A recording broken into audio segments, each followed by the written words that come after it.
to do it now. Thank you, X-Infected. Thank you, Jerthka. Kind of like as a change of pace, I don't really think it's a good idea to go over the negatives first. It's better to really gush over this game. I mean, like, I was really mad on that last boss, but I can't let that blind me to the magnificence of this game. And it really is a magnificent game. It's really one of a kind. There has never been a game like this. It is an original concept, and that is so rare these days, or ever, I should say. It's a rarity at any time because it's so much easier just to take a solid concept that has been done before, because it's the play it safe approach, you know? Why mess around with something that we know works? But Team Ico, they weren't going to do that. They could have easily just made this game like Ico, which was, from what I understand, more similar to The Last Guardian, in that you have environmental puzzles and you're trying to navigate through you know, climbing and shit like that. And there is a lot of that in this game too. However, this game is a boss rush. It is nothing but bosses. And somehow they managed to make that work, which is amazing. You know, they didn't need to pad it out with just having like a bunch of enemies that you fight. No, they didn't need that. And there's 16 bosses. And still managed to get a 10-hour game out of that. That's a lot of bosses. And at the time, it probably was atypical in how many bosses it had.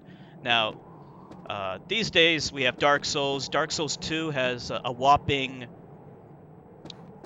41 bosses, which is crazy.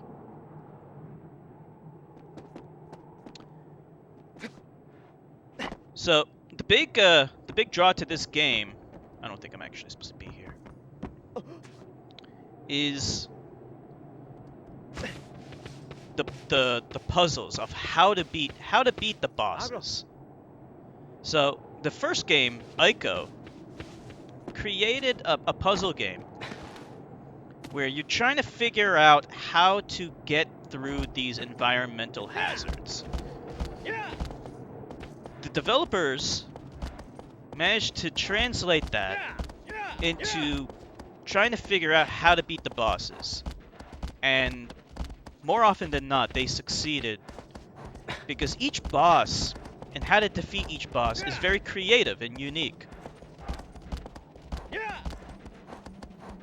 It's not easy to do that. You know, they could have easily fallen prey to repeating and rehashing some ideas, and they did do a little bit of that. I mean, there were two bull-like Colossi, but the method on how you defeat them is different enough that it feels fresh. And also the environments help a lot. Speaking of the environments, they're gorgeous. Like I said before, I really do think that this is one of the most artistically advanced games, especially for its time. You know, like, video games being art really wasn't even a concept until this game came out. Or I should say, until Ico came out. Ico was the forebearer, but then this one really cemented the concept of, you know, video games can be art. And while there are games that came before this that are considered art, I really do think that this was the game that finally, you know, started that conversation. You know, and then people started saying in hindsight, oh yeah, you know what, now that we think about it, Mario 1 was art too. And, well, that may very well be true for some people. In my opinion, there aren't a lot of games that are as artistic as this one. This vast open space that you can run in, that you can ride your horse in, is so amazing, and it's such an achievement when you consider that this is a PlayStation 2 game. Unfortunately, you know, sometimes the hardware has trouble keeping up with the visuals, so there is quite a bit of slowdown. But for what it's worth, it was a real technological achievement. It's one of the most beautiful games ever created, and that is due to the talented artists that worked on this game. So now, even though it is open, you do progress in a linear fashion. So, as far as I know, and I could be mistaken about it, you can only beat the bosses in order. You can't beat them out of order. Again, I could be wrong about that. So, even though you have this wide open space to explore, there really isn't a lot to explore. You have to go from one Colossus to the next in order. But despite that, it's still fun. And it has a powerful... This open area has a powerful psychological effect. If you want to run around aimlessly, you can do that, which is what I'm going to do right now for the purposes of this review. Now, what this game did was it was genre defining in a lot of ways, because you could climb on top of enemies. You could climb on top of those bosses and hack away at their weak spot. Now, that sounds trivial, but it's not, because all games prior to this, and many games subsequent to this game, anytime you were faced with a giant monster, you either had to hack away at their ankles, or you had to shoot arrows at them, and there was never any deviation from that.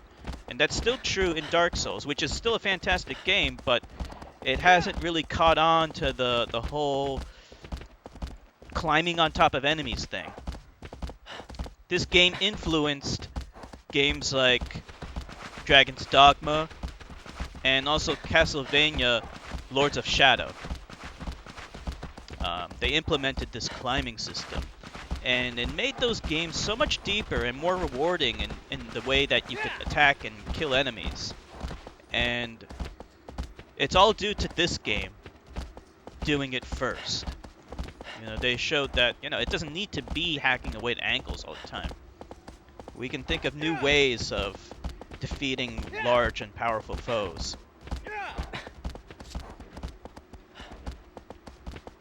The story, you know, I would be remiss in not mentioning how good the story is. It manages to tell a really good story without it being intrusive, and without there being a lot of talking. In fact, there is no talking. They're speaking a different language. I mean, they're talking, but you can't understand them. It's a made-up language, which is still cool, because it feels like it's its own universe.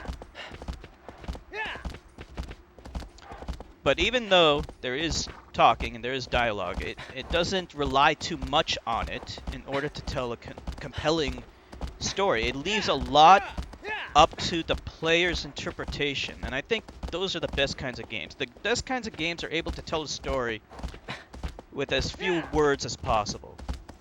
Sonic 3 and Knuckles did it, and you'll notice that the worst stories in Sonic are the ones with the most talking. You know, sometimes less is more. Even if you don't understand the story, it's okay, because you know, you can feel that there's something deeper here. Even if you don't understand it all, you know, there's something at work here. And, you know, that gives rise to some really interesting discussions online on what it all means. You know, and no one is really right or wrong. You know? It's just a point of view.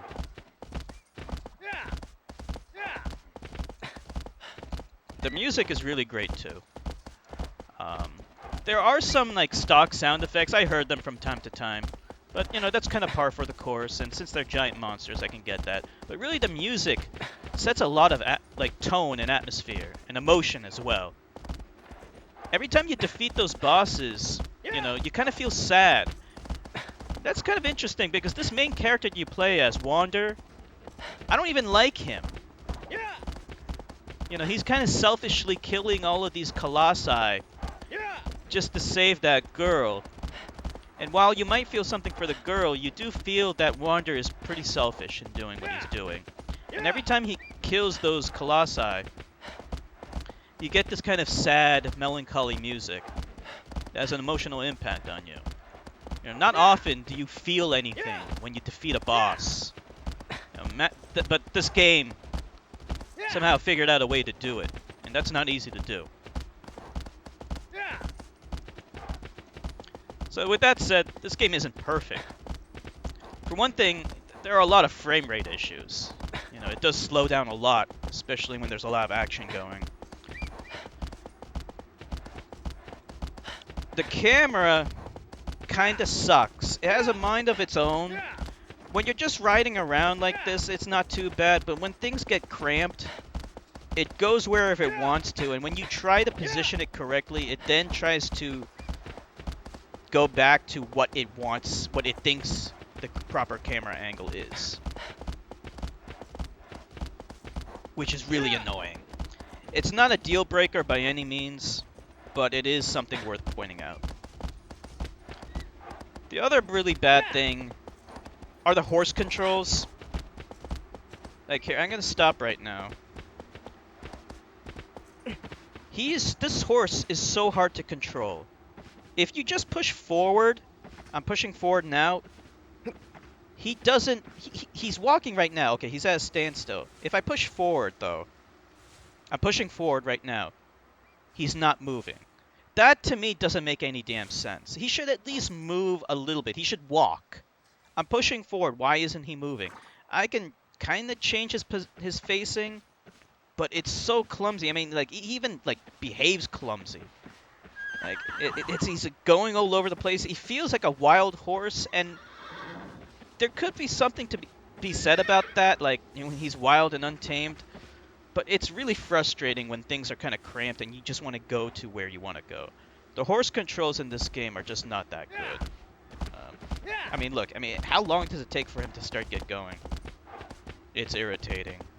At first, it's tolerable. He's kind of wild, goes all over the place. But as the game goes on, it becomes annoying. The other issue is how you find the Colossi. You have to hold your sword up and then a beam of light comes. And it tells you where to go. But, like, if I followed this, you know, I'm gonna go smack dab into a brick wall. This happens all the fucking time. And it's kind of needless. There is a map, but this map is useless. It tells you nothing about where you need to go.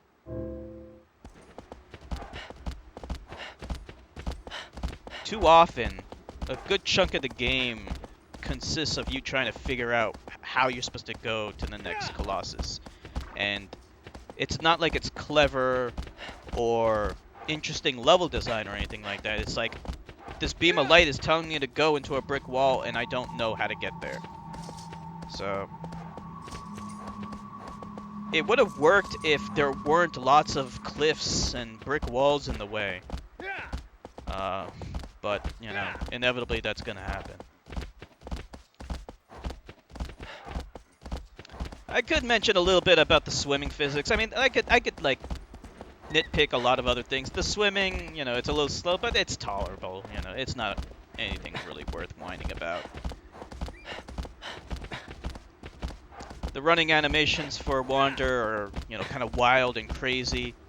But that's also how Ico ran. So, you know, I guess they all have this weird, crazy walk to them.